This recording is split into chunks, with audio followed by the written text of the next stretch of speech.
الحمد لولیہ والصلاۃ علی نبی وعلی آلہ واصحابہ اجمعین اما بعد فاعوذ باللہ من الشیطان الرجیم بسم اللہ الرحمن الرحیم وما ارسلناک الا رحمۃ للعالمین وقال النبی صلی اللہ علیہ وسلم انما بعثت رحمہ صدق اللہ العظیم وصدق رسولہ النبی الکریم ونحن علی ذلک لمن الشاہدین والشاکرین والحمد للہ رب العالمین۔ کچھ اہل ستم کچھ اہل حشم میں خانہ گرانے آئے تھے، کچھ اہل ستم کچھ اہل حشم میں خانہ گرانے آئے تھے، دہلیز کو چوم کے چھوڑ دیا، دیکھا کہ یہ پتھر بھاری ہے، زخموں سے بدن گلزار سہی تم اپنے شکستہ تیر گنو، زخموں سے بدن گلزار سہی تم اپنے شکستہ تیر گنو، خود ترکش والے کہہ دیں گے یہ بازی کس نے ہاری ہے۔ میرے انتہائی واجب الاحترام دوستو، میرے بزرگوں، میرے بھائیوں،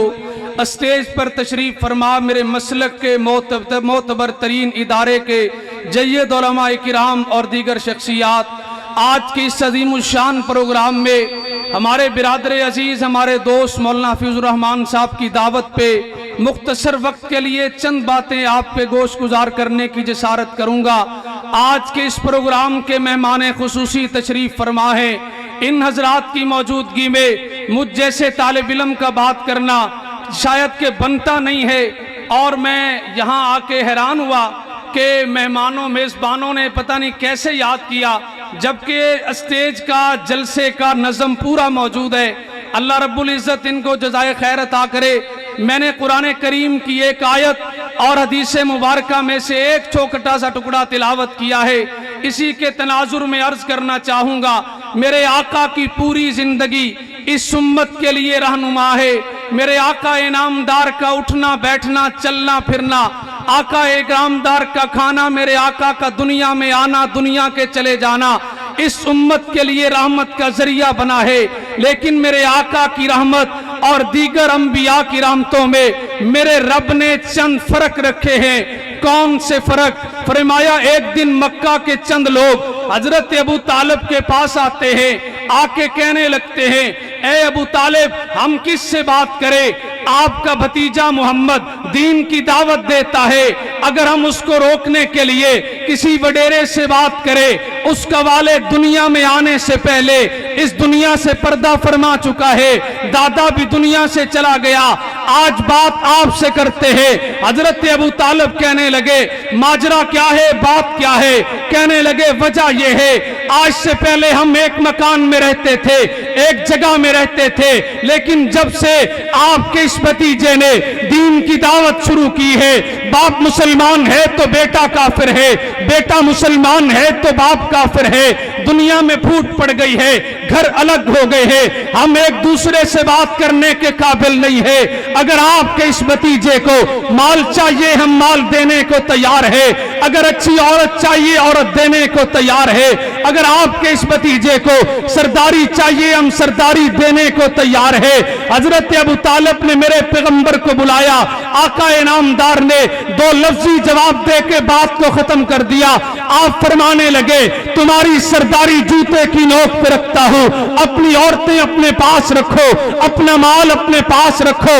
اگر میرے ایک ہاتھ پہ تم سورج لا کے رکھ دو، دوسرے ہاتھ پہ چاند لا کے رکھ دو، رب کعبہ کی قسم ہے مجھے کچھ بھی عزیز نہیں ہے، دین کی دعوت عزیز ہے، دین کی بات کرنا عزیز ہے۔ میرے آقا انعامدار نے دین کی بات کرنا شروع کی، کہنے لگے نہیں نہیں اس بات کا مقابلہ کرنا ہے، دوبارہ آئے کہنے لگے اے محمد تم بھی رب کو مانتے ہیں ہم بھی مانتے ہیں، فرق یہ ہے ہمارا عقیدہ یہ ہے رب بھی دیتا ہے ہمارے بت بھی دیتے ہیں، ہم تیرے رب کے سامنے کعبہ میں جا کے جھولی پھیلا کے مانگتے ہیں اے اللہ اگر ہم جھوٹے ہیں ہمارے اوپر پتھر برسا کے ہمیں ہلاک کر دیجئے، اور اگر نعوذ باللہ محمد کریم جھوٹے ہیں انہیں ہلاک کر دیجئے۔ میرے آقا نے فرمایا جائیں کر لیجئے، پہلے دن گئے اور کعبہ کے سامنے دعا مانگنے لگے، پتھر نہیں برسے۔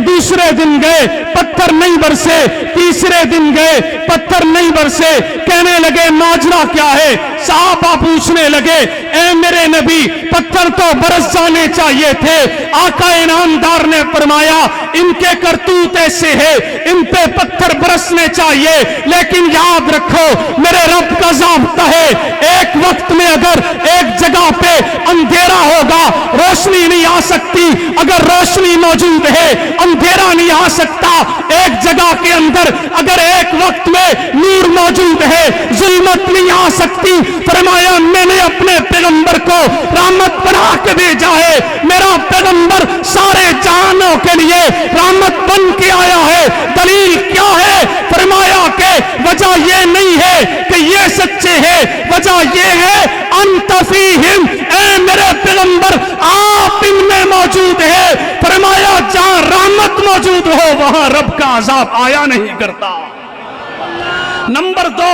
اے میرے رب میرے آقا تو ہجرت فرما کے مکہ سے مدینہ چلے گئے، پتھر برس جانے چاہیے تھے، رحمت تو مدینہ سے بدر میں چلی گئی، پتھر برس جانے چاہیے تھے، رحمت تو مدینہ سے بدر، اور بدر سے اور عہد سے سبحان الذی اسریٰ بعبدہ لیلا من المسجد الحرام الی المسجد الاقصی۔ میرے پیغمبر تو اس دنیا سے آسمان پہ چلے گئے، آسمان سے سدرۃ المنتہا پہ چلے گئے۔ اب تو اس مکہ میں ابو جہل بھی موجود ہے، عتبہ بھی موجود ہے، شیبہ بھی موجود ہے، پتھر برس جانے چاہیے تھے۔ فرمایا میرا نبی دیگر نبیوں کی طرح ایک علاقے کے لیے نہیں، ایک بستی کے لیے نہیں، ایک شہر کے لیے نہیں، فرمایا میرا نبی مشرق کا بھی نبی ہے، مغرب کا بھی نبی ہے، شمال کا بھی نبی ہے، جنوب کا بھی نبی ہے، مسلمانوں کے لیے بھی رحمت ہے، کافروں کے لیے بھی رحمت ہے، منافقوں کے لیے بھی رحمت ہے۔ فرمایا کہ حتیٰ کہ میرا نبی عرش کا بھی نبی ہے، فرش کا بھی نبی ہے۔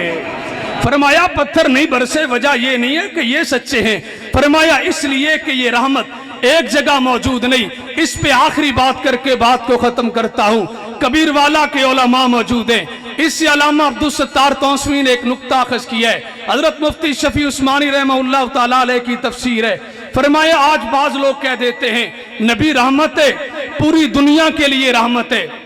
اس رحمت کے اندر حضرت فرمانے لگے آج بعض لوگ کہہ دیتے ہیں نبی آسمان پہ چلے گئے تھے،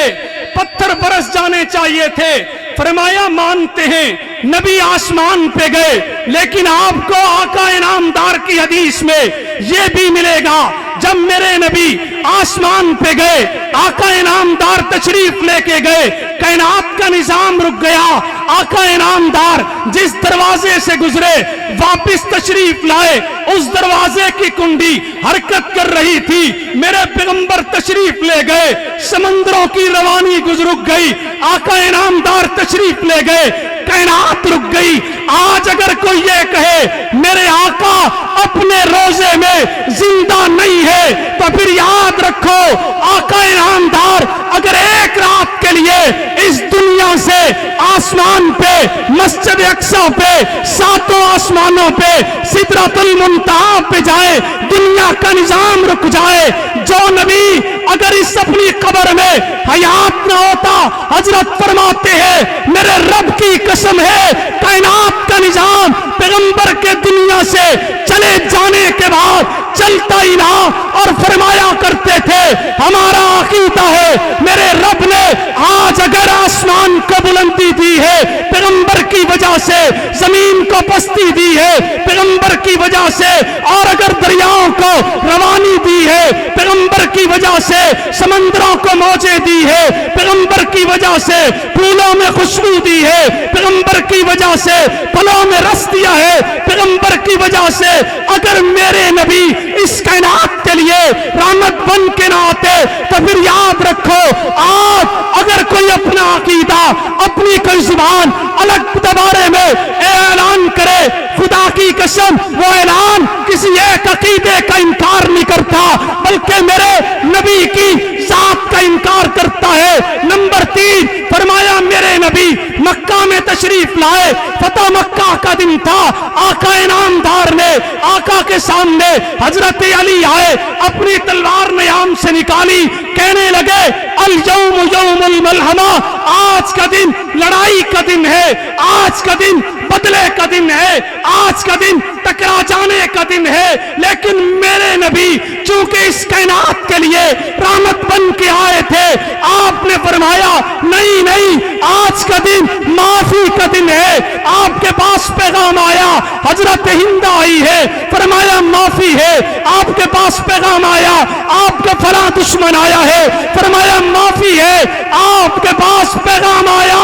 آپ کی ختم نبوت کا منکر آیا ہے، کعبہ کے غلاف میں لپٹ کر معافی مانگ رہا ہے۔ اس رحمت والے پیغمبر نے اپنے صحابہ کو کہا کائنات کے ہر شخص کے لیے معافی ہے، کائنات کے ہر دشمن کے لیے معافی ہے، میرے راستے میں کانٹے بچھانے والوں کے لیے معافی ہے، اور مجھے دین اسلام کے بارے میں تکلیفیں دینے والوں کے لیے معافی ہے۔ میرے پیغمبر نے کہا لیکن میری ختم نبوت کے منکر کے لیے کوئی معافی نہیں ہے۔ آج اگر کوئی مولوی کو، ملا کو، مدرسے والے کو، مسجد والے کو، خانقاہ والے کو درس دے ختم نبوت کے لیے، روڈ پہ نہ آؤ، ختم نبوت کے لیے، آقا کی ذات کے لیے، آقا کی بات کے لیے میدان میں نہ آؤ۔ ایک بدبخت کہنے لگا مولوی اپنے مفاد کے لیے میدان میں آتا ہے، مولوی اپنی ذات کے لیے مذہبی کارڈ استعمال کرتا ہے، مولوی اپنی بات کے لیے ختم نبوت کا نام استعمال کرتا ہے۔ یاد رکھو اس مولوی نے آقا کی ختم نبوت کے لیے ہر میدان میں، ہر چوک میں، ہر چوراہے میں اپنی جانیں دی ہے، اپنی اولادیں ذبح کروائی ہے، اپنے آپ کو پیش کیا ہے۔ مجھے یاد آتا ہے اسی مولوی نے آقا کی ختم نبوت کی خاطر شہداء چوک کے اندر 10,000 نوجوانوں کی قربانی دے کے امت کو پیغام دیا تھا، ان بدبختوں کو پیغام دیا تھا۔ ہم نے ہر دور میں تقدیس رسالت کے لیے وقت کی تیز ہواؤں سے بغاوت کی ہے، چھوڑ کر سلسلہ رسم سیاست کا وصول، فقط ایک نام محمد سے محبت۔